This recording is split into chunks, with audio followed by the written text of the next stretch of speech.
నమస్తే, welcome to స్వతంత్ర news. నేను మణిశ్రీ. మిడ్ డే డిబేట్కి స్వాగతం.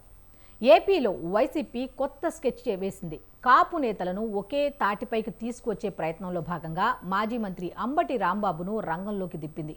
ఇక అంబటి చంద్రబాబు ప్రభుత్వం తనను జైలుకి పంపిన విషయాన్ని తనకి అనుకూలంగా మార్చుకునే పనిలో పడ్డారని చెప్పొచ్చు. ఇంకా రంగా హత్య అలాగే తన అరెస్టుకు ఒకేలా జరిగిందని చెప్పే ప్రయత్నం కూడా చేస్తున్నారు. అదే సమయంలో మరొక కాపు నేత ముద్రగడ పద్మనాభం గురించి ప్రస్తావించారు. ఆయన ఉద్యమ బాట పట్టడానికి చంద్రబాబు కారణం కాదా అంటూ ప్రశ్నించారు. వివిధ జిల్లాల్లో పర్యటించి కాపులను కూడగట్టే పనిలో పడ్డారు. అయితే ఇదే అంశంపై ఇవాల్టి మిడ్ డే డిబేట్లో చర్చిద్దాం. అయితే ఈ చర్చలో భాగంగా మనతో పాటు జాయిన్ అవుతున్న గెస్ట్ ఎవరంటే ప్రస్తుతానికైతే మేడా విజయశేఖర్ రెడ్డి గారు, టీడీపీ లీడర్, అలాగే బండారు రామ్మోహన్ రావు గారు కూడా జాయిన్ అయ్యారు. సార్ నమస్తే అండి ఇద్దరికి.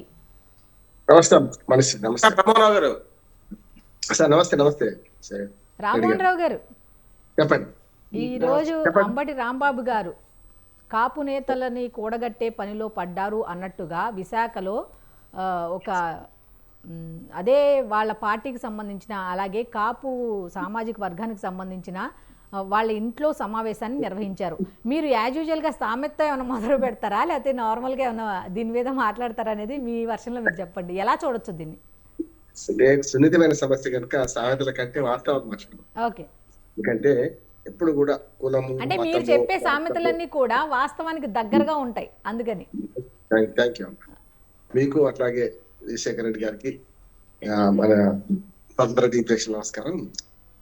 చాలా సున్నితమైన సమస్య అండి. ఎందుకంటే ఆంధ్రప్రదేశ్ రాజకీయాలు మాట్లాడితే కులం ప్రసక్తి లేకుండా మాట్లాడే పద్ధతి లేకుండా అయిపోయింది. నిజంగా చెప్పాలంటే మనం ఒక్కోసారి ఆవేదన అనిపిస్తుంది. అంటే ఇది నేను హేతువాదిని, నాకు కులం లేదు, మతం లేదు, ఆ మూడు అక్కడ ఆధిపత్య కులాలతో నాకు ఏం సంబంధం లేదు. దానికంటే రావడంగానే రకరకాలు ఊహిస్తారు. అట్లాగే బండారు అంటే ఒక 20 కులాలు ఉంటారు. నాకు చాలా సంతోషం ఏంటంటే కొన్నిసార్లు నేను మొత్తం ఆంధ్రప్రదేశ్ తిరుగుతుంటుంటే సార్ మనందరం ఒకటి సార్ అంటారు ఒక ఆయన. ఒకటే బాబు మనందరం మనుషులం కదా అంటాను నేను. ఎందుకంటే అందరం ఒకటే కదా. అంటే బండారు చూడగానే ఏ కులం తెలుసుకుందామని, లేకుంటే రావు చూడగానే ఏ కులం తెలుసుకుందామని అనుకుంటారు కనుక ఒక డిస్క్లైమర్ అంటాను నేను ఎప్పుడు ఆంధ్రప్రదేశ్ రాజకీయాల గురించి మాట్లాడితే. ఆధిపత్య కులాలు వాటి వీటికి నాకు సంబంధం లేదు కనుక బెస్ట్ అది నాకు ఒక అడ్వాంటేజ్ అనమాట, నిష్పక్షపాతంగా చెప్పడానికి. ఇక కులాల రాజకీయం చూస్తే మధ్యయుగ రాజకీయాలకు వెళ్ళిపోతున్నాం అనిపిస్తుంది ఆంధ్రప్రదేశ్. చూసాం కదా, కాపు నాయకుడిగా పేరు తెచ్చుకుని చాలా మంది ఎక్కడున్నారు చూసినాం. ఒక రెడ్డి అని పేరే మార్చేసుకున్నాడు చూసినాం కదా. దుర్మార్గంగా ఇంత భావోద్వేగం ఎందుకంటే కులం గాని, మతం గాని, ప్రాంతం గాని, భాష గాని ఇవన్నీ కూడా భావోద్వేగం ఉండడం వేరు, భావోద్రేకంగా మారడం, ఉద్రేకంగా మారడం వేరు. అదే జరుగుతుంది. ఎవరు చేసిన రెండు పక్కల అంటారు. ఉదాహరణ నిన్న అసెంబ్లీ సాక్షిగా ఒక సంఘటన జరిగింది. రెడ్డి గారు క్షమించాలి, ఎందుకంటే నేను రెండింటికి మాట్లాడతాను కనుక. ఏమైందంటే నిన్న అచ్చెన్నాయుడు గారు ఏం మాట్లాడారు, నిజంగా ఒక మనిషి కులం తెలుసుకోవడం ఇవాళ ఈజీ అయిపోయింది కదా. మన స్పీకర్ గారిని, మన విధాన మండలి చైర్మన్ ఉద్దేశించి మీరు ఫలానా కులం కదా అని చెప్పి నిందిస్తే ఏమైంది, నేను ఆ కులంగా నేను ప్రకటించాడు ఆయన. వెంటనే ఏమైంది, క్షమాపణ చెప్పుకోవాల్సి వచ్చింది. అందుకని ఆలోచించి మాట్లాడితే మంచిది. ఆలోచిస్తే ఏముంటుంది. అచ్చెన్నాయుడు గారు కూడా గతంలో 1-2 సార్లు ఇట్లాంటి పొరపాటు చేసాం. పార్టీ ఎక్కడ ఒక్కల పార్టీ లేదు పెట్టలేదు అన్న చూసాం. మరి తెలుగుదేశం చాలా నష్టం చేసింది అట్లాంటివన్నీ కూడా. అచ్చెన్నాయుడు గారి మీద నాకు గౌరవం ఉన్నది, ప్రేమ ఉన్నది, అది వేరు. కానీ ఒక్కోసారి మనుషులు మాట్లాడేటప్పుడు ఎదుటి వాళ్ళను అర్థం చేసుకొని అంటే ఎక్కడున్నాము మనం అనేది ప్రస్తుతం అది శాసనసభలో కాబట్టి మాట్లాడే విధానం అనేది ఒకటి ఉంటుంది కాబట్టి అది కూడా చూసుకోకుండా మాట్లాడేస్తున్నారని చెప్పొచ్చా? నిన్న మండలి సాక్షిగా మనం చూసాం కదా, అందరు పబ్లిక్ డాక్యుమెంట్ పబ్లిక్ వచ్చింది కనుక చెప్తానండి. ఫలానా నువ్వు క్రిస్టియన్, ఆయన క్రిస్టియన్ కనుక నువ్వు మాట్లాడుతున్నావు అంటే ఆయన చెప్పిండు నేను క్రిస్టియన్ కాదు, నేను హిందువులే అని 1-2 సార్లు అడగాల్సి వచ్చింది. అంటే రాజ్యాంగ పదవుల్లో ఉన్న వాళ్ళు కూడా పక్షపాతం, నిజంగా ఆయన మోసేసి రాజు చాలా పక్షపాతంతో పోతున్నాడు. నేను అది కూడా అంటున్నాను. స్పీకర్ స్థానంలో ఉన్న వాళ్ళు స్పీకర్ స్థానం సరిగ్గా నిర్వహిస్తలేరు. గతంలో మనకు కొడాలి శివప్రసాదరావు గారి మీద ఎంత వచ్చింది చూసింది కదా. ఇప్పుడు కూడా స్పీకర్లు అనే వాళ్ళు ఏం చేయాలంటే కొంచెం నిష్పక్షపాతంగా ఉండే వాళ్ళను, కొంచెం రాజకీయాలకు అతీతంగా, ముఖ్య రాజకీయాలు లేకుండా ఎట్లా వస్తారు, ఎమ్మెల్యే ఎట్లా అవుతారు కానీ కొంచెం అంటే అందరికీ తలలో నాలుకే ఉండేవాళ్ళు, కొంచెం ఎవరికి శత్రువు లేని వాళ్ళు పెడితే బాగుంటది. అది విడిచిపోయి రాజకీయంగా చేస్తే ఆయన కంటే ఎక్కువ ఆయన చనిపోయాడు కనుక ఆయన చెప్పి మాట్లాడాను నేను కొడాలి శివప్రసాద్ గారు. ఆ తర్వాత మనకు తమిళనాడు సీతారాం గారు ఎంత దుర్మార్గం ప్రవర్తిస్తుండే చూసినాం కదా మనం. అసెంబ్లీ సాక్షిగా ఓ గుండా మాట్లాడినట్టు మాట్లాడుతుండే. ఈ మాట్లాడుతున్నాడు స్పీకర్ స్థానం పక్కన పెడితే. అట్లానే అయ్యన్న పాత్రుడు గారు కూడా ఎన్నికలు కాగానే, అధికారం రాగానే అరే నేను రేపటి స్పీకర్ అవుతున్నా, నా సంగతి పడతా, మీ సంగతి పడతా అని బహిరంగంగా మాట్లాడు చూసినాం కదా. ఇవన్నీ ఏమవుతున్నాయంటే ఎప్పుడు స్పీకర్ స్థానం గౌరవం తక్కువ చేసుకుంటే కష్టం అంటున్నాను. ఇప్పుడు ఎవరు వచ్చినా కష్టమే కదా అంటున్నాను. అందుకని ఇక కాపు రాజకీయాలకు వస్తాను. ఎప్పుడు కూడా కాపు అనే పేరులోనే కాపు కాసేవాళ్ళు అంటే ఒక రకంగా మనకు వ్యవసాయం చేసేవాళ్ళు అనే పేరు ఉన్నది. కాపు కాసులు అంటే దేనికైనా సరే, పంటకైనా సరే, సమాజానికైనా. అట్లాంటి పరిస్థితి నుంచి వాళ్ళ చాలా మంది కాపు నాయకులుగా పేరు తెచ్చుకొని వంగవీటి రంగా గురించి మనం వేరే మాట్లాడాల్సిన అవసరం లేదు. కానీ ఎవరి కోసం ఎవరు తెచ్చిపోయిన వాళ్ళు పక్కన పెడితే ఇప్పుడు ఏమవుతుంది, దాన్ని చంపింది ఎవరు అని చంద్రబాబు నాయుడు మీదుగా పెద్ద ఎత్తున అప్పుడు చేశారు. నేను చెప్తున్నా, వంగవీటి రంగా గారు చనిపోయినప్పుడు మాకు తెలంగాణలో కూడా చాలా వరకు ఈ ధర్నాలు, రాస్తారోకలు జరిగిన సందర్భం, కాంగ్రెస్ పార్టీ వాళ్ళందరూ రోడ్ల మీద కూర్చున్న సందర్భాలు చూసినాం. కానీ ఆయన చనిపోయి 3 దశాబ్దాలు దాటినా ఇంకా దాన్ని పట్టుకొని చేస్తున్నారు. ఒకటి. రెండోది ఏమవుతుందంటే, ఎప్పుడైతే మనకు ముంతరగడ పద్మనాభం గారు మొదటి తెలుగుదేశం నుంచి విభజించి మొదటి కొన్న వైసీపీలో చేరింది. ఆయన తెలుగుదేశం నుంచి విభజించి కొత్త ఏం కాదు. ఇప్పుడు రవాణా శాఖ మంత్రిగా ఉన్నప్పుడు నేను అప్పుడు జర్నలిస్ట్ కదా, నాకు ఆ సంఘటన గుర్తుంది బాగా. ఎందుకంటే ఒక డ్రైవర్ కు ఉద్యోగం ఇప్పించాలని పట్టుబట్టి, డ్రైవర్ కు ఉద్యోగం కావాలంటే డ్రైవింగ్ లైసెన్స్ ఉండాలి కదా, హెవీ డ్రైవింగ్ లైసెన్స్ ఉండాలని కనీస మర్యాద లేకుండా పట్టుబడితే, అసలు హెవీ డ్రైవింగ్ లైసెన్స్ లేని వానికి ఎట్లా ఉద్యోగం ఇస్తావంటే నా మాట తెలుతలేదు, రాజీనామా చేసిన సందర్భం చూశాను నేను. ఇంత అమాయకంగా ఉంటారా, ఇంత అధ్వానంగా ఉంటారా? మరి అటువంటి నాయకుడు అట్లా ఉన్నారు.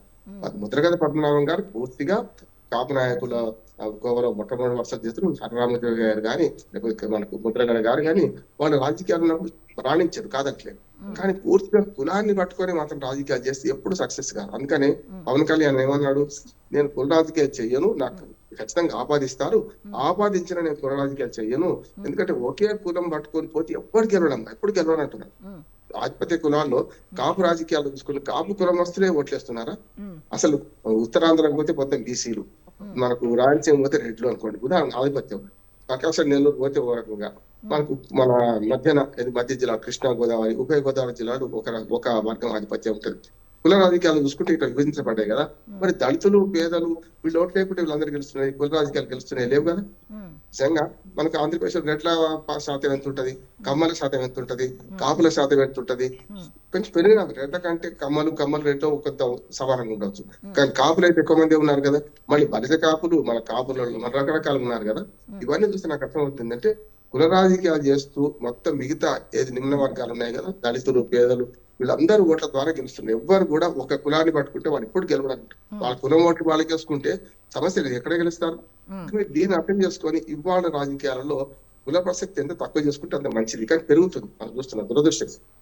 అందుకని వెంబటి రాంబాబు గారు ఎట్టి పరిస్థితులలో ఆ పాత కోవకు చెందిన నాయకులకు సరిపోలేవని నేను అనుకుంటున్నాను. ఎందుకంటే తొందరపాటు ఎక్కువ, ఏది పడితే అది మాట్లాడుతున్నారు, చూస్తున్నాం. అంతేందుకు పవన్ కళ్యాణ్ గారిని ఇష్టమైనట్టు మాట్లాడే సందర్భం చూసాం. ఎవరు మనకు ఆళ్ళ నాని చూసినట్టు కదా.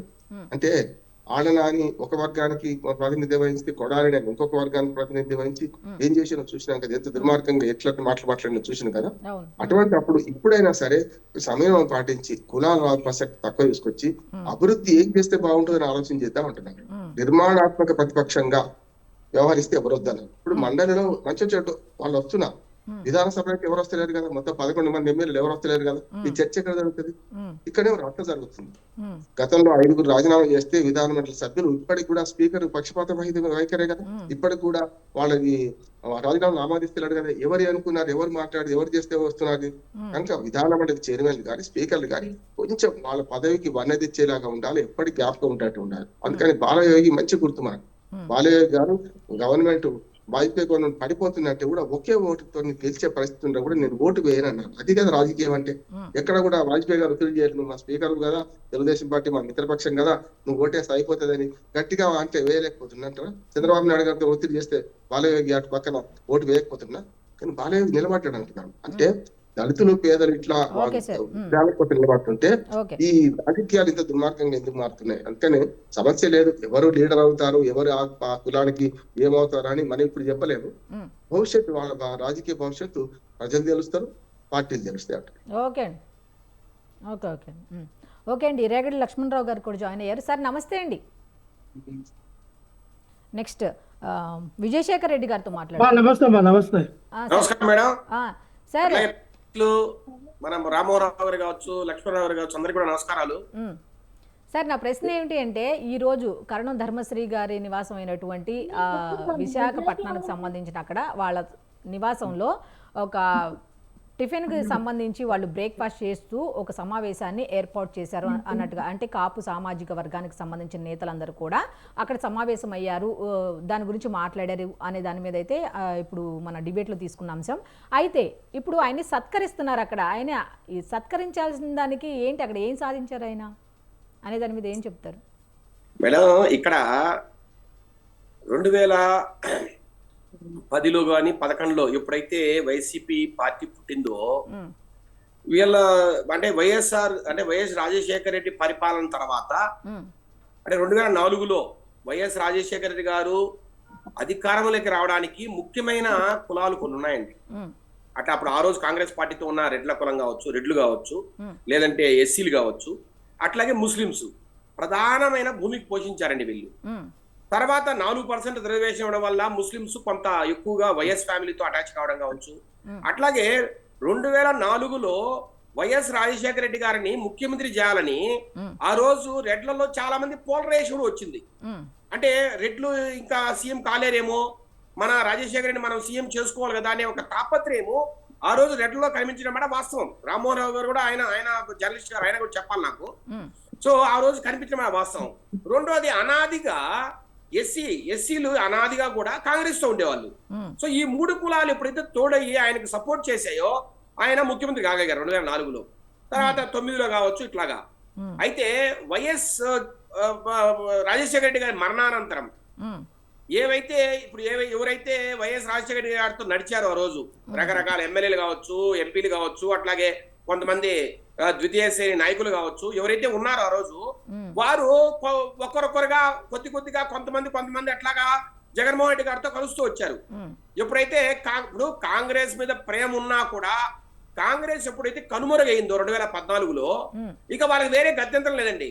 వాళ్ళు టీడీపీతో ముందు నుంచి కూడా 20-30 సంవత్సరాల నుంచి కూడా టీడీపీతో ఫైట్ చేస్తున్నారు. ఎందుకంటే అక్కడ లోకల్ నాయకత్వంతో కావచ్చు, లేదంటే సిద్ధాంతపరంగా కావచ్చు, రకరకాలుగా ఫైట్ చేస్తూ ఉండడం వల్ల 2014లో ఈ కాంగ్రెస్ కనుమరుగడం వల్ల వాళ్ళకి విధిలేని పరిస్థితి అండి. ఖచ్చితంగా జగన్మోహన్ రెడ్డి గారితో కలవాల్సిన పరిస్థితి. సో ఇట్లా కలవడం వల్ల ఆయన కొంత బలపడ్డారు. ఈ ఏదైతే సామాజిక వర్గాలు రాజశేఖర రెడ్డి గారిని నిలబెట్టాయో ఆ సామాజిక వర్గాలు జగన్మోహన్ రెడ్డి గారు మోయడానికి సిద్ధమయ్యాయి.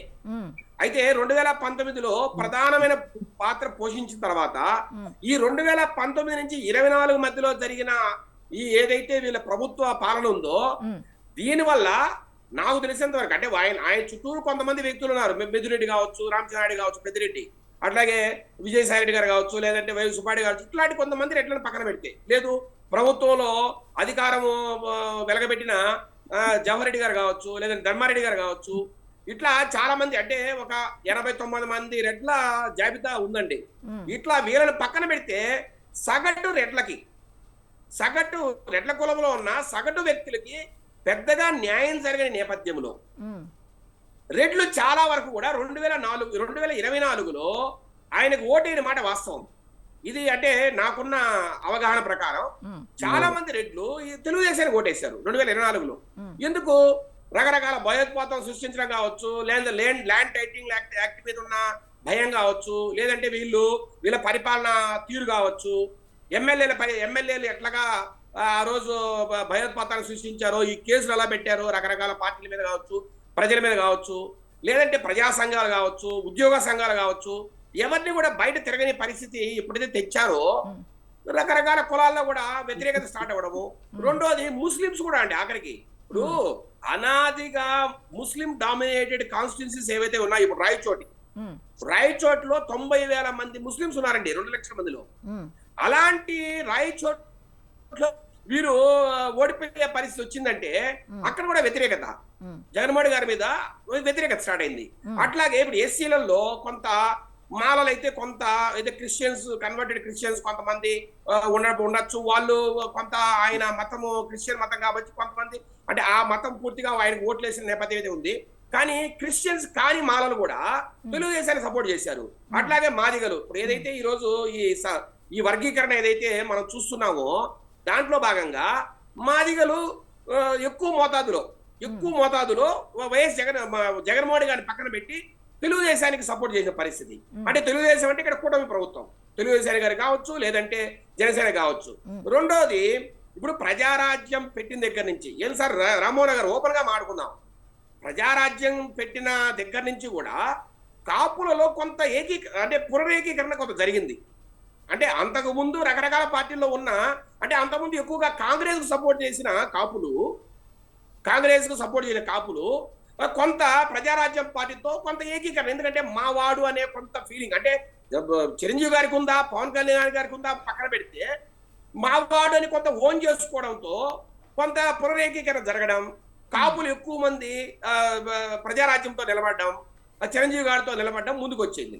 అట్లాగే ఆ తదనంతర కాలంలో ఆయన కాంగ్రెస్ కలవడము అదంతా పక్కన పెడితే 2014 తర్వాత ఎప్పుడైతే పవన్ కళ్యాణ్ గారు రంగంలోకి వచ్చారో ఆయన మాటల మీద విశ్వాసం కావచ్చు, కాపులు కాకుండా మిగతా కులాల్లో కూడా, ఇప్పుడు కాపులు ఒకటే అయితే, ఇప్పుడు పిఠాపురంలో 90,000 మెజార్టీతో ఆయన గెలిచారంటే కాపులు ఒకటేస్తే గెలవరుగా, మిగతా అన్ని కులాలు కూడా సహకరించాలి.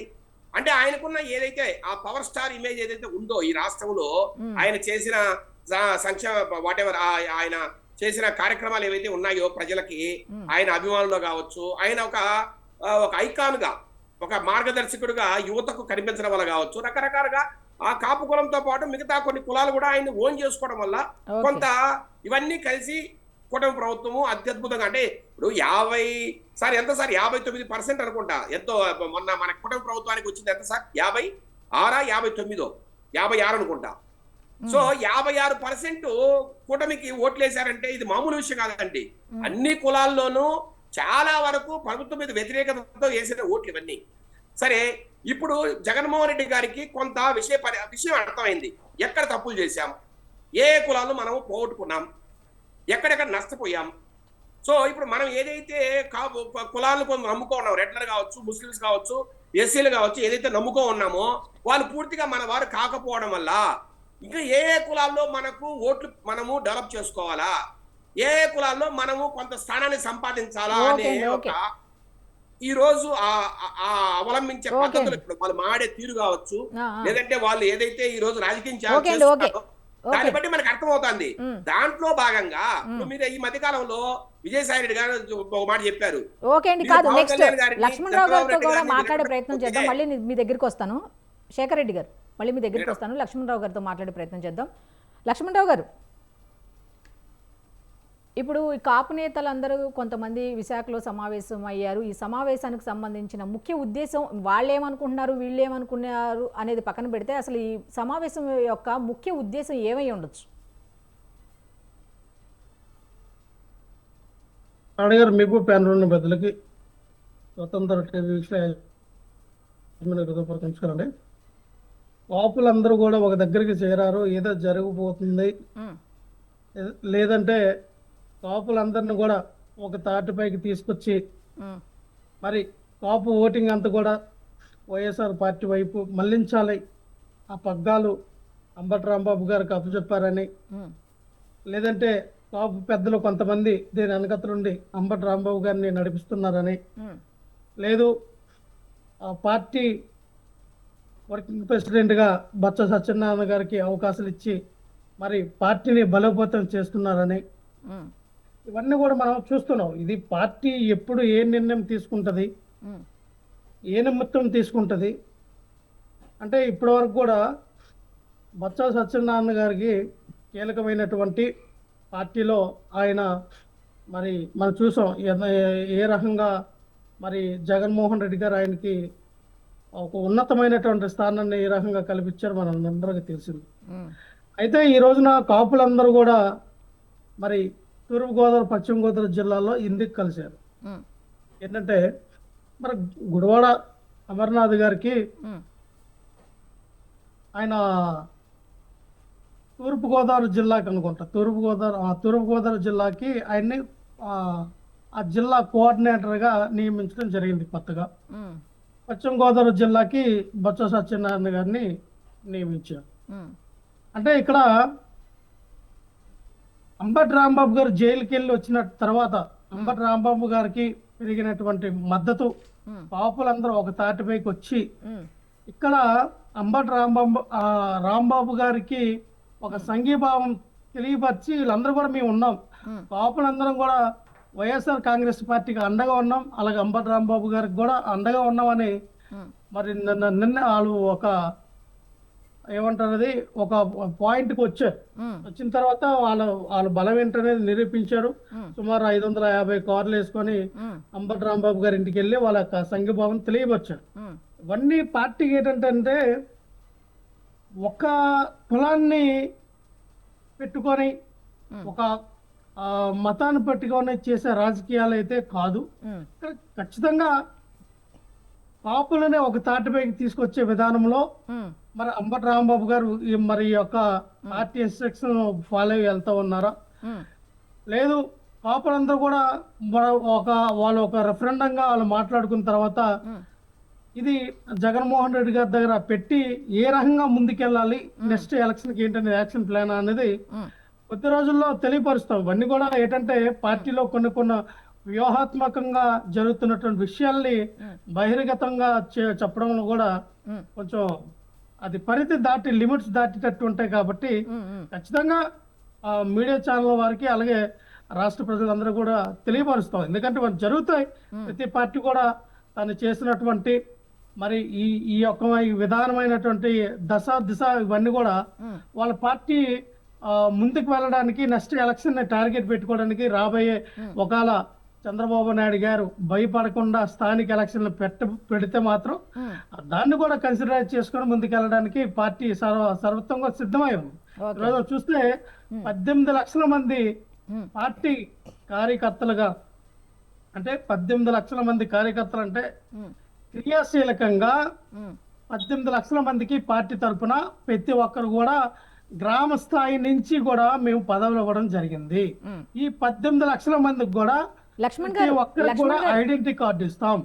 ఈ ఐడెంటిటీ కార్డు ద్వారా 1 మినిట్. ఇప్పుడు కాపు అనగానే అంబటి రాంబాబు గారు మాత్రమే గుర్తుకొస్తారా అని కొంతమంది అడుగుతుంటే, ఇంకొంతమంది ఏం చెప్తున్నారంటే ఇప్పుడు అంబటి రాంబాబు గారు జైలుకి వెళ్ళి బయటకు రాగానే ఇంతమంది సంఘీభావంగా మీరు భయపడొద్దు, మీకు సపోర్ట్గా మేము ఉంటాం అన్న ఈ కాపులందరూ కూడా అదే పవన్ కళ్యాణ్ని, అదే కాపు సామాజిక వర్గానికి సంబంధించిన పవన్ కళ్యాణ్ని ఇష్టం వచ్చినట్టు పార్టీలో పేరు చెప్పుకొని చాలామంది పార్టీలో ఉన్నవాళ్ళు కూడా, పదవులు అనుభవిస్తున్న వాళ్ళు కూడా, అటు లేడీస్ అని కాదు లేకపోతే జెంట్స్ అని కాదు, ఇష్టం వచ్చినట్టు మాట్లాడినప్పుడు కనీసం ఒక్క కాపు కూడా బయటకు వచ్చి ఎందుకు సపోర్ట్ ఇవ్వలేదు అనేది కూడా కొంతమంది ప్రశ్న. దీని మీద ఏం చెప్తారు? పవన్ కళ్యాణ్ గారు ఒక పార్టీ అధ్యక్షుడు. పవన్ కళ్యాణ్ అనే వ్యక్తి అంబటి రాంబాబు గారు లాగా ఒక పార్టీలో మెంబర్ కాదు. పవన్ కళ్యాణ్ అనే ఇక్కడ మనం అధ్యక్షుల గురించి కాదు, ఇప్పుడు మనం కాపు వినండి. ఇక్కడ మోర్ దాన్ ఫ్యాక్టర్ ఏంటంటే పవన్ కళ్యాణ్ అనే వ్యక్తి కాపుల కోసం చేసింది ఏమి లేదు. ఆయన కాపు కూడా కాదు. కాపుల్లో వీళ్ళందరూ కూడా ఏమంటారు, కాపు, తెలగ, చెట్టుబలిజ, ఒంటరి ఇలాగా అంటే ఒక్కొక్క ప్రాంతంలో ఒక్కొక్కలా పిలుస్తామంటారు. కాదమ్మా, చెట్టుబలిజలకి కాపులకి పడదు.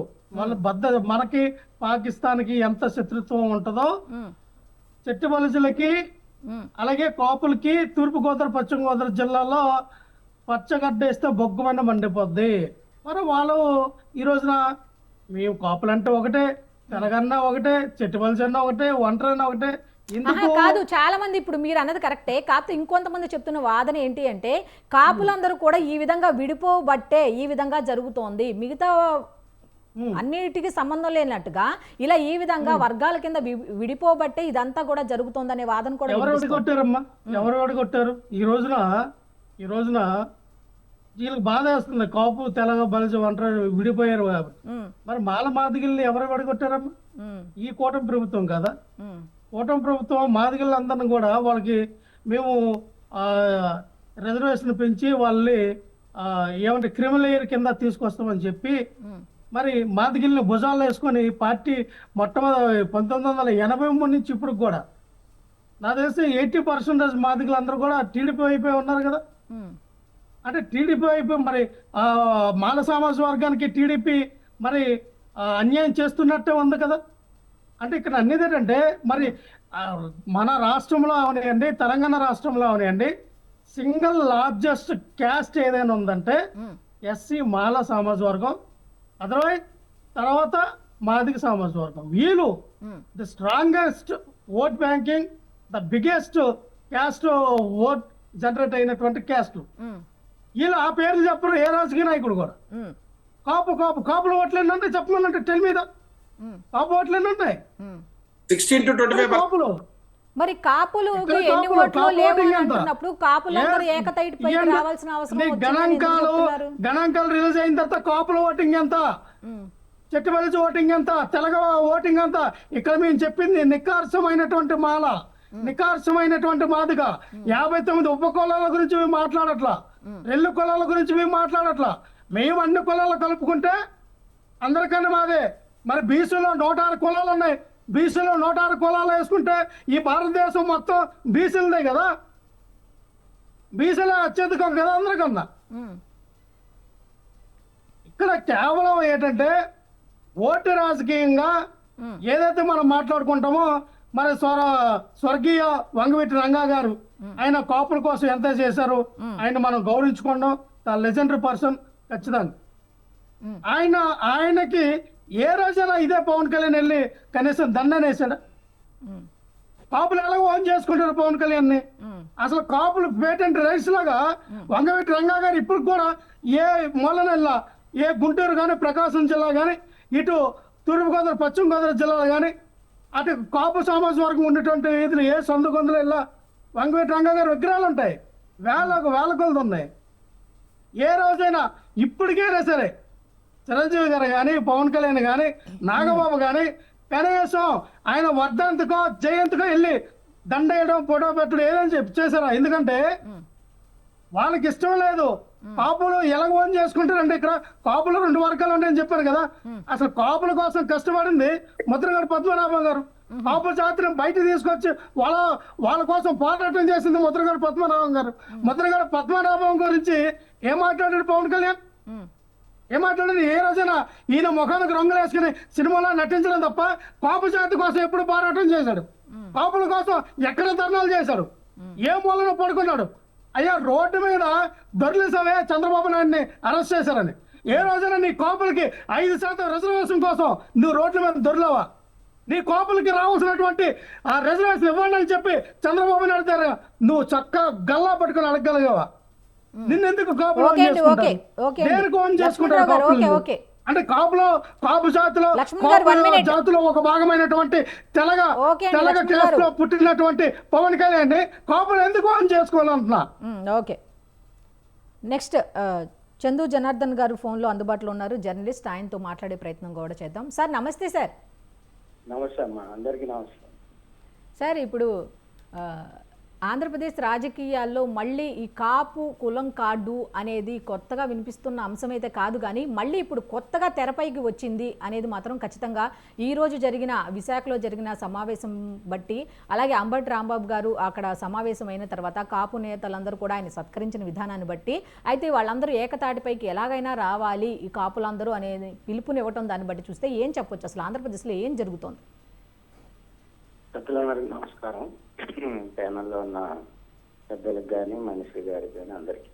ఇప్పుడు ఈరోజు మనం కాపుల మీద చర్చ పెట్టారు, దాంట్లో మాట్లాడే అవకాశం ఇచ్చారు. ఛానల్ యాజమాన్యానికి కూడా కొత్తగా ధన్యవాదాలు. ఈరోజు రాష్ట్రంలో కాపులు ప్రాధాన్యత అది ఎనలేనిది. ఇప్పుడు మీరు స్వర్గీయ వంగవీటి మోహన్ గారు చనిపోయినప్పుడు ఆ రోజు రాష్ట్రంలో ఉమ్మడి రాష్ట్రంలో రాజ్యాధికారాన్ని మార్చింది కాపులు. పెద్దలు చిరంజీవి గారు పార్టీని పెట్టిన సందర్భంలో 2 సార్లు రాష్ట్రంలో అధికారాన్ని మార్చారు చిరంజీవి గారు. పెద్దలు ముద్రగడ గారు ఉద్యమం సందర్భంగా ఒకసారి రాష్ట్రంలో అధికారం మారింది.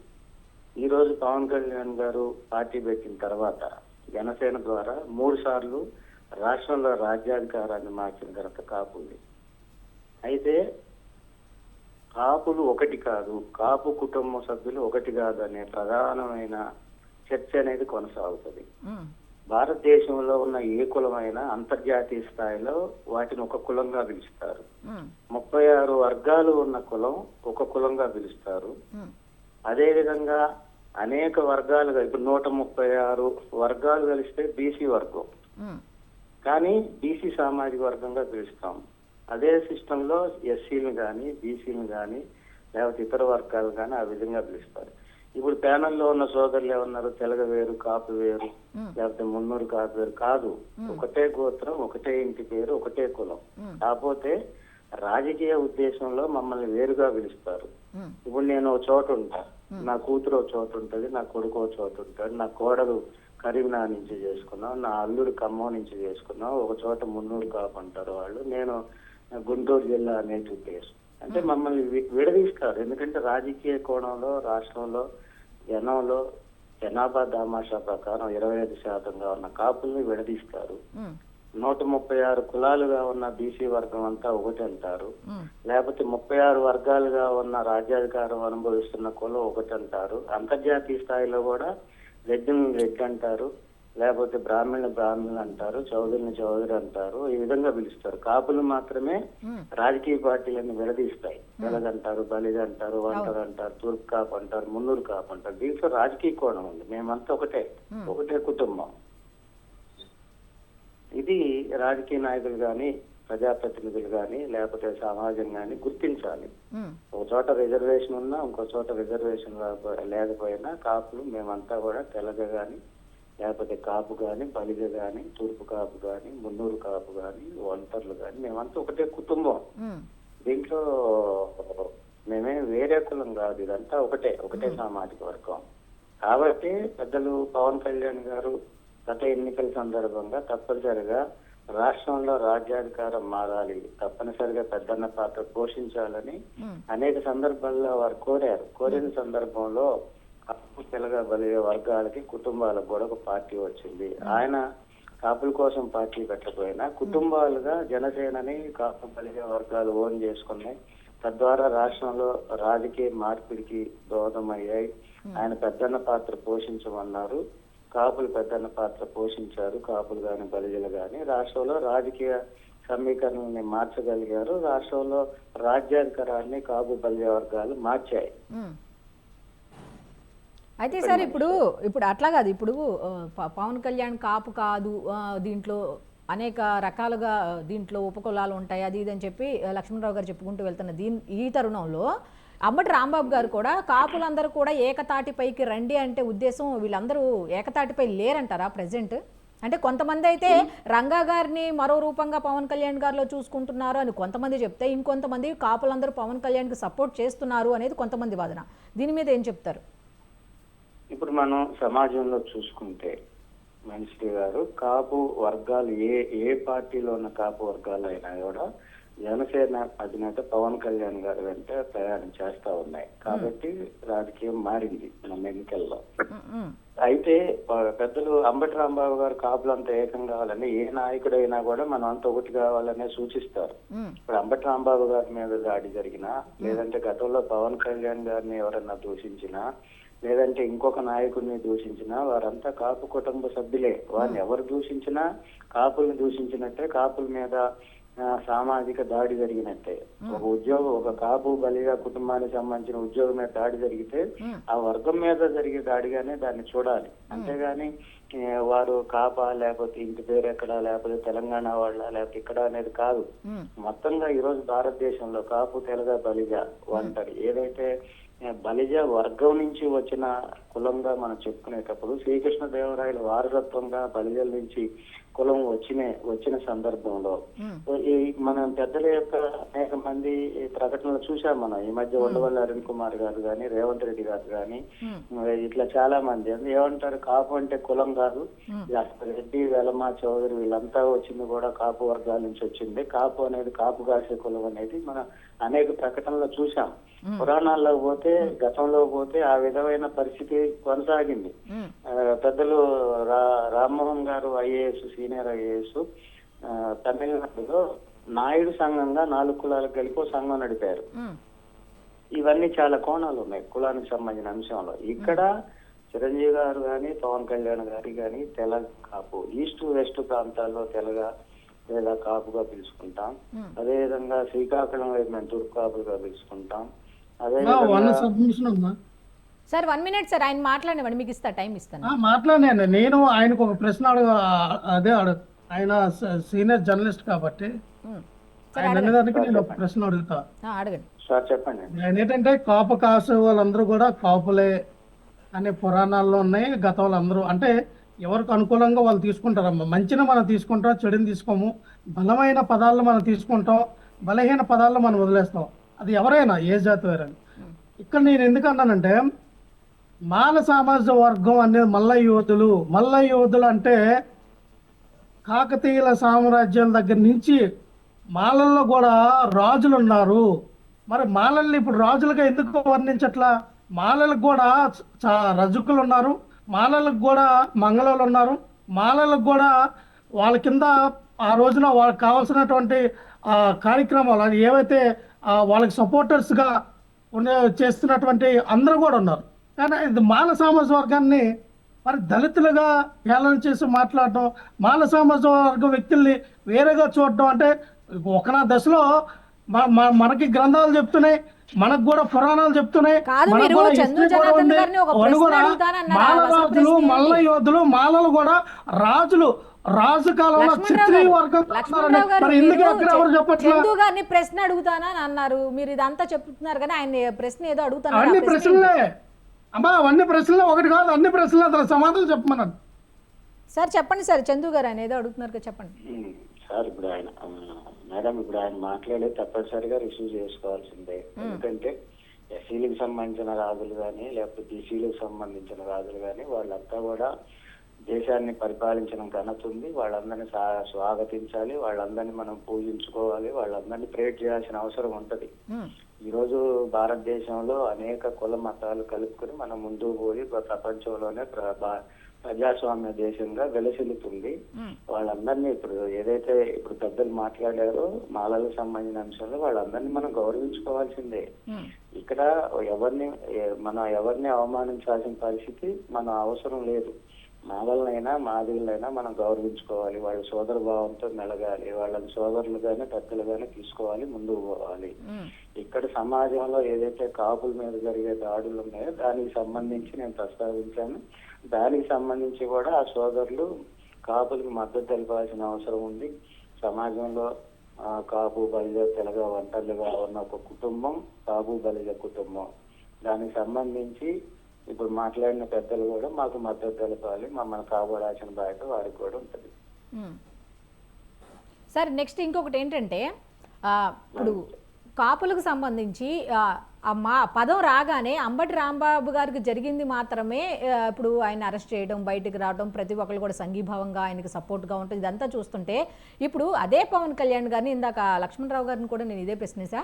అయితే అదే పవన్ కళ్యాణ్ని ఇంట్లో ఉన్న ఆడపిల్లలతో సహా వాళ్ళ భార్యలతో సహా బయటకు తీసుకొచ్చి వ్యక్తిగత విషయాలు తీసుకొచ్చి మాట్లాడినప్పుడు కనీసం ఒక్క కాపు సామాజిక వర్గానికి సంబంధించిన వాళ్ళు కూడా వ్యక్తిగత విషయాల్లోకి వద్దు, మీరు ఏదైనా మాట్లాడాలంటే పాలసీ టు పాలసీ మాట్లాడని అని కనీసం సలహా ఇచ్చిన వాళ్ళు కూడా లేరు.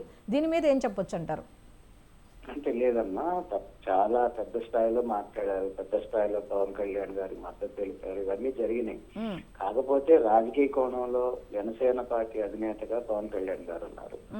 జనసేన, టీడీపీ, అదేవిధంగా వైసీపీ కోణంలో మనం ఆలోచించినట్లయితే జనసేనకు సంబంధించిన జనసేనలో ఉన్న కాపులు, జన సైనికులు పవన్ కళ్యాణ్ గారు మద్దతు తెలుపుతారు. సమాజంలో ఉన్న కాపు పెద్దలుగా ఉన్న వాళ్ళు కానీ న్యూట్రల్స్ గా ఉన్న కాపులు కానీ మద్దతు తెలుపుతారు. అదేవిధంగా అప్పుడు కూటమిగా ఏర్పడిన సందర్భంలో తెలుగుదేశం ఉన్న కాపులు కానీ లేదా వైసీపీలో ఉన్న కాపులు కానీ రాజకీయ కోణంలో బహిరంగంగా మద్దతు తెలిపే పరిస్థితి లేదు. ఎందుకంటే సమాజంలో కులాలన్నీ కూడా రాజకీయ కోణంలో రాజకీయ పరిస్థితుల్లో కులం విడిపోయి ఉంది. ఏ పార్టీకి సంబంధించిన ఏ కులమైనా ఆ పార్టీకి లోబడి పనిచేసి వాళ్ళు కార్యకర్తలుగా నాయకులుగా ఉన్న సందర్భంలో ఇతర పార్టీల్లో ఉన్న సామాజిక వర్గం పవన్ కళ్యాణ్ గారికి లేకపోతే వైసీపీలో ఉన్న ఇంకో నేతకి జనసేనలో ఉన్న కాపులు లేదా టీడీపీలో ఉన్న కాపులకి ఇంకో పార్టీలో ఉన్న కాపులు ఏ కులానికి సంబంధించిన వాళ్ళైనా మద్దతు తెలిపే పరిస్థితి లేదు.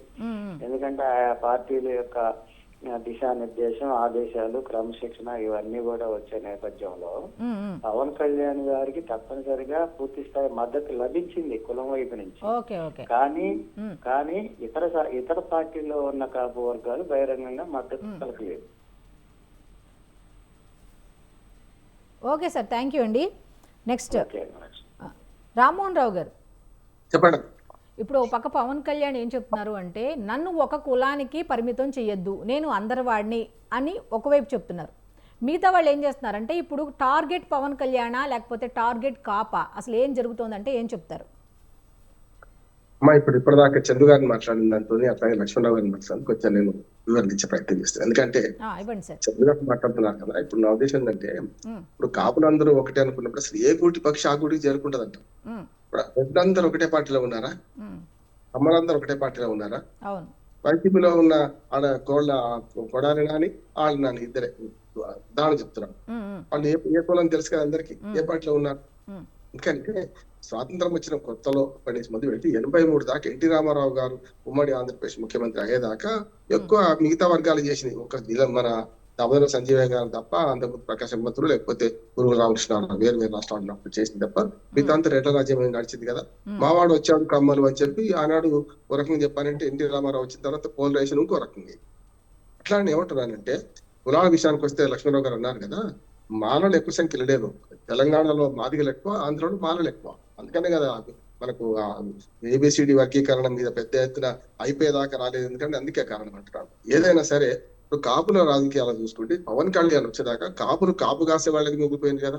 ఇప్పటిదాకా చూడండి, ముద్రగడ గాని మన అంతకుముందు వంగవెట్టి రంగా నుంచి మొదలు పెడితే ముద్రగడ గాని మనకు ఆయన మన కథరామ జోగయ్య గారు కానీ ఎవరైనా కూడా ఏదో పార్టీలో మంత్రులైంది కానీ ఎప్పుడు కనీసం ఉప ముఖ్యమంత్రి అయితే కాలే కదా. ఇవాళ కాపు రాజకీయాల్లో ఒక వరవాడు వచ్చింది, పవన్ కళ్యాణ్ అయ్యా.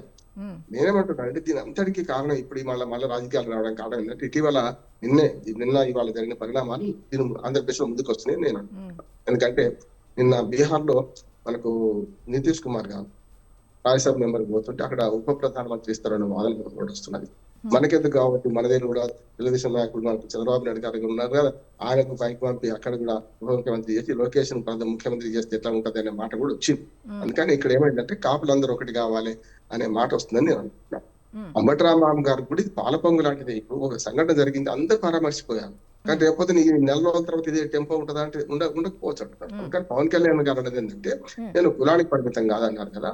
ఇప్పుడు ఇప్పటిదాకా కాపులందరూ ఏదో ఒక పార్టీకి కొమ్ము కాసి లక్ష్మణరావు గారు చెప్పారు ఎవరినో గెలిపించుకుంటూ వచ్చాం, ఎవరినో ఒకటి గెలిపించుకుంటూ వచ్చారు. ఇప్పటిదాకా వాళ్ళు గెలిచిన సందర్భం తక్కువ. ఎందుకంటే వ్యక్తిగతంగా గెలవచ్చు కానీ వాళ్ళు పూర్తిగా రాజకీయ అధికారాన్ని చేతిలో పట్టుకొని నడిపించే పరిస్థితి రాలేదు.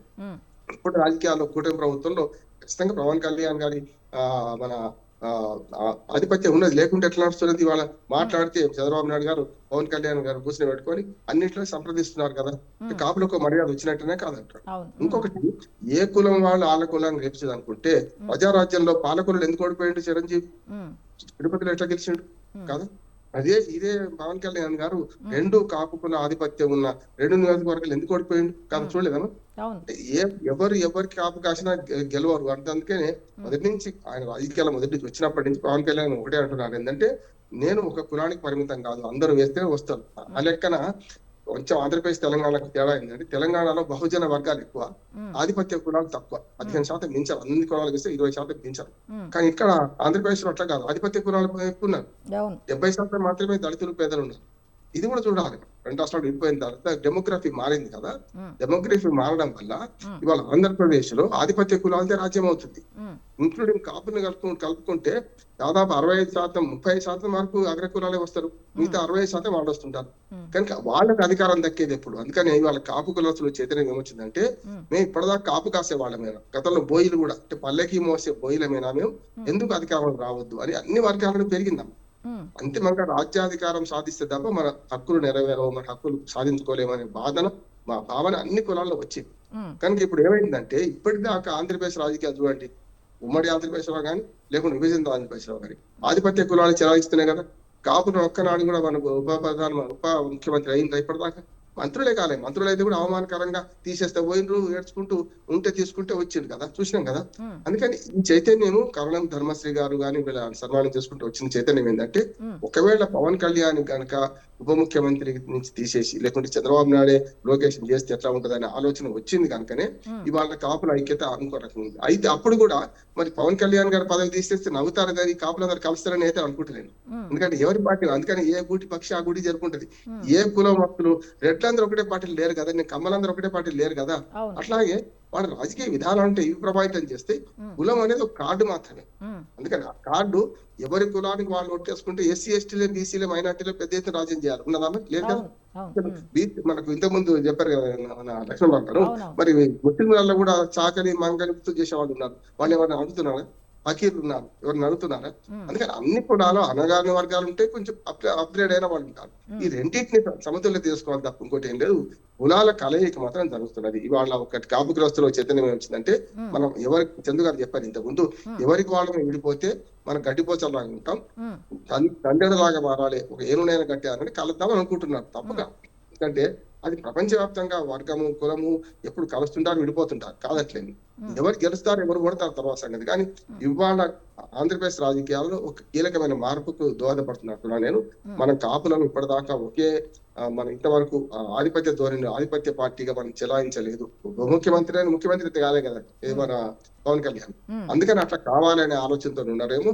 ఇప్పుడు వైసీపీ కాపులు ఏకమవుతున్నారు, కానీ టీడీపీ కాపులు ఎందుకు, మన జనసేన కాపులు ఎందుకు ఏమవుతాం? టీడీపీలో కూడా కాపులు ఉన్నారు కదా, వైసీపీలో చేయాలి, జనసేనలో చేరకుండా ఉన్నారు. వాళ్ళ సంగతి ఏంది?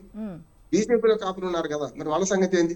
అందుకని కులాల రాజకీయాలు చేస్తే ఎప్పుడు విడిపోతాం. కులాలు కాకుండా అందరినీ కలుపుకోండి, సబ్కా సాత్ సబ్కా విశ్వాస్ అన్నట్టు అందరినీ కలుపుకుపోయినప్పుడు మాత్రమే సాధ్యమవుతుంది. ఏ కులస్తుడికైనా అంటున్నాను. లేకపోతే అగ్రవర్ణాలు ఇన్ని రోజుల నుంచి పెత్తనం చేయగలితే ఈ అగ్రవర్ణాలు మొత్తం అంతా ఇప్పటిదాకా ముఖ్యమంత్రులు ప్రధానమంత్రులు కాగలుగుతారా? ఎందుకు కాలేదు? ఎందుకు అవుతున్నారు అంటే వీళ్ళ అనైక్యత వల్ల అవుతున్నారు. మిగతా 70-80% ఉన్న దళితులు, పేదలు, మైనార్టీలు, ఇతర వర్గాలన్నీ ఎప్పుడు ఆధిపత్య స్థానంలోకి రాకపోవడానికి కారణం ఏంటంటే వీళ్ళందరూ పల్లెకి మోసే బోయిలుగా ఉంటున్నారు. రాజకీయాలు వచ్చినప్పుడు వాళ్ళని విడగొడుతున్నారు, వాళ్ళు మాత్రమే అధికారం అనుభవిస్తున్నారు. దీన్ని తెలుసుకోవాలనుకుంటున్నారు. ఈ తోడేళ్ల పోరాటం ఎవరి కోసం అంటే మేకల పంటని ఎవరు తిందామని అంటున్నారు. ఇవన్నీ తోడేళ్ల పోరాటాలు. ఇవన్నీ ఈ అగ్రవర్ణ కులాలని తోడేళ్ల పోరాటం చేస్తున్నాయి. ఈ తోడేళ్ళు ఏం చేస్తున్నాయి? మనం ఏం చేస్తున్నాం? తోడేళ్ల పోరాటంలో ఇటు చప్పట్లు కొడుతున్నాం, అటు చప్పట్లు కొడుతున్నాం. అన్ని కులాలు అంటున్నాను, ఇంక్లూడింగ్ కాపు, కమ్మ, రెడ్డి అందరిని అంటున్నాడు. అంటే మా రెడ్డి అని అనుకుంటే రెడ్లకు ఎంతకు న్యాయం చేసి ఇంతకుముందు విజయశేఖర రెడ్డి గారు ప్రమాణం చెప్పిండు కదా.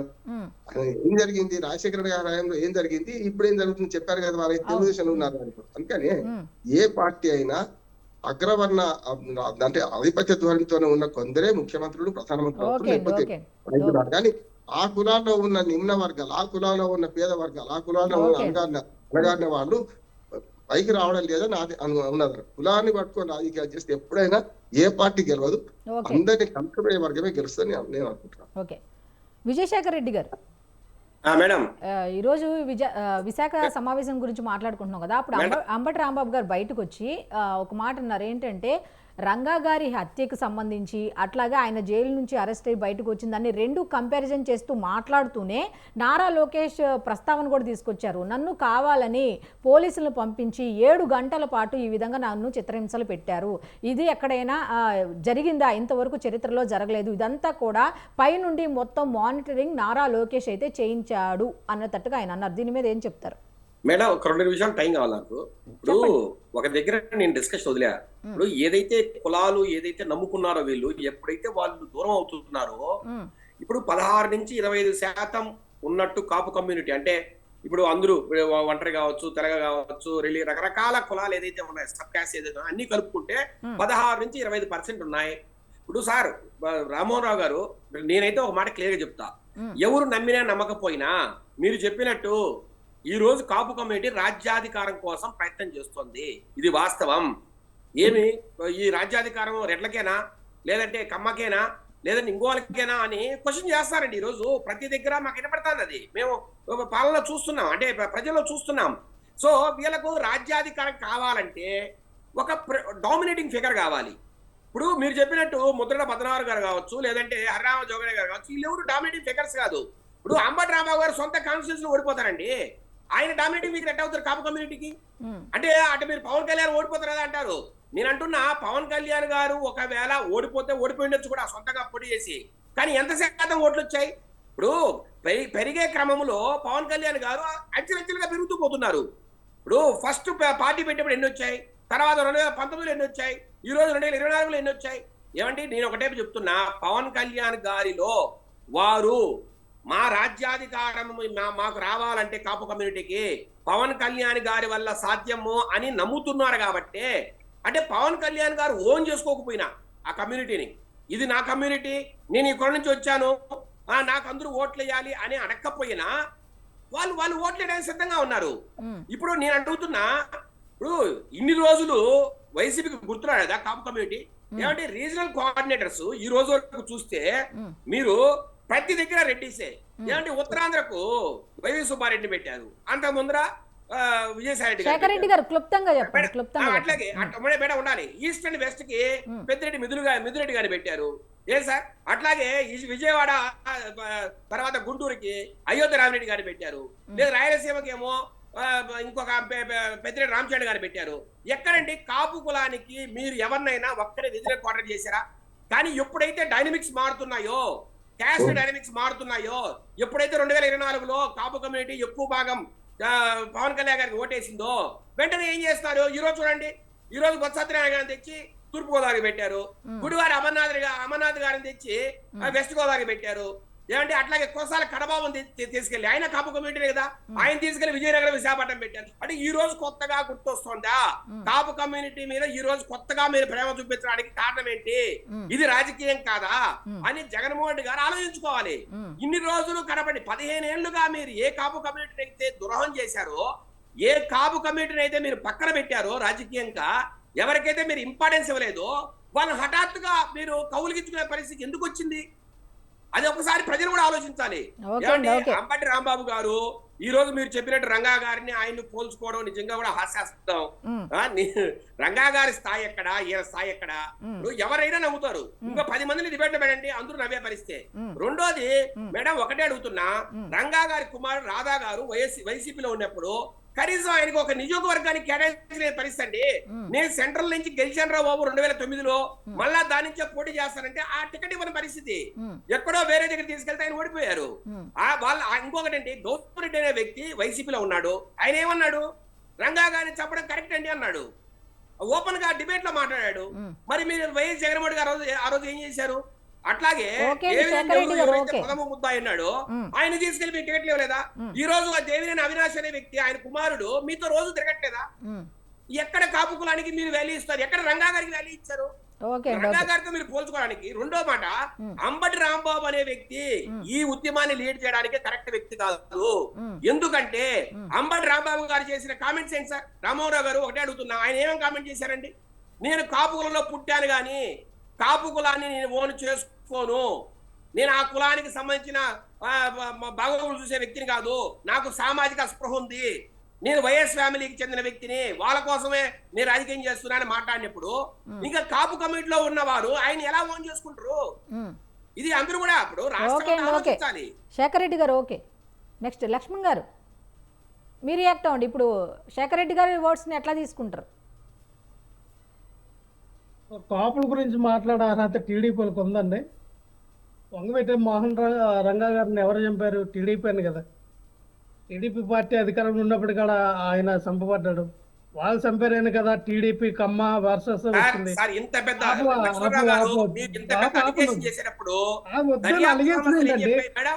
అలిగేషన్ ఏంటంటే మీ పార్టీలో ఉన్నటువంటి వంగవీటి రాధారాని చెప్పాడు టీడీపీ పార్టీ పట్ల పెట్టుకుంది. ఏం మాట్లాడతావు? ఆగండి ఇంకా. This is not right. Not allowed this. ఏంది తెలీదా? గొడ్డు బాగా అనుకుంటారా? అంటే మీరు పాలు తాగితే ఎవరికి తెలియదు. ఎవరు చెప్పారు? ఎవరు చెప్పారు?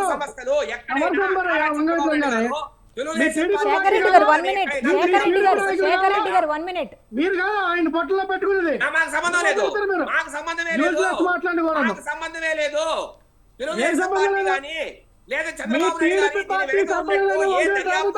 మాట్లాడి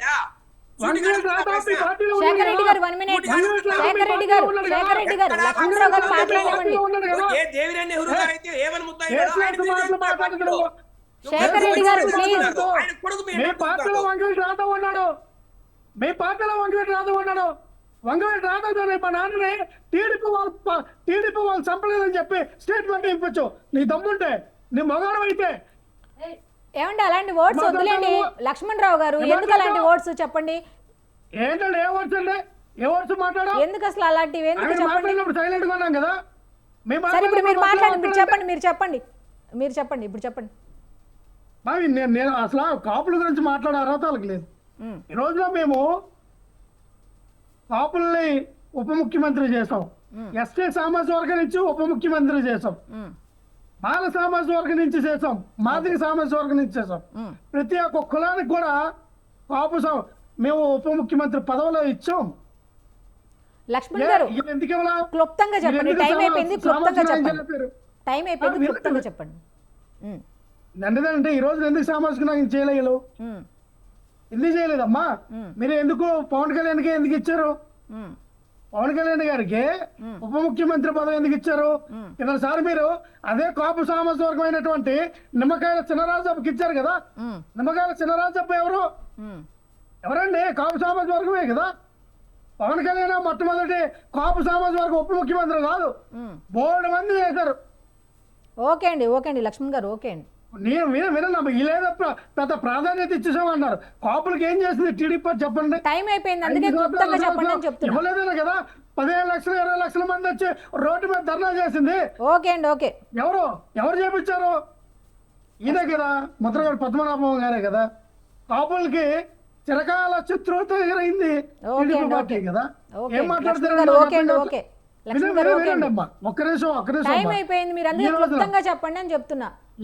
ఈ రోజున కాపులు ఏ పార్టీలో అటు ఒక కాపులనే కాదు, ఈ రోజున కులపరంగా మనం చూసుకుంటే జగన్మోహన్ రెడ్డి గారు సీఎం అయ్యేవారా? కులపరంగా చూసుకుంటే చంద్రబాబు నాయుడు 4 సార్లు సీఎం అయ్యేవాడా? లేకపోతే ఎన్టీ రామారావు సీఎం అయ్యేవాడా? ఎన్ని ఓట్లు ఉన్నాయి? వాళ్ళ పర్సంటేజ్ అంతా 4% సీఎంలు అయిపోతారా? ఓకే అండి, ఓకే. ఓకే అండి, ఓకే. థ్యాంక్ యూ లక్ష్మణ్ గారు, థ్యాంక్ యూ అండి. టైం అయిపోయింది. Okay, thank you. అయితే ఈరోజు డిబేట్లో పాల్గొన్నటువంటి విజయశేఖర్ రెడ్డి గారికి, అలాగే రేగుల లక్ష్మణరావు గారికి, అలాగే బండారు రామ్మోహన్ రావు గారికి, అలాగే చందు జనార్దన్ రెడ్డి గారికి కూడా ధన్యవాదాలు తెలుపుకుంటూ డిబేట్ని క్లోజ్ చేద్దాం. సో చూశారు కదా, ఇది ఈనాటి మిడ్ డే డిబేట్. మళ్ళీ రేపటి డిబేట్లో కలుద్దాం. అంతవరకు స్టే ట్యూన్, స్వతంత్ర న్యూస్.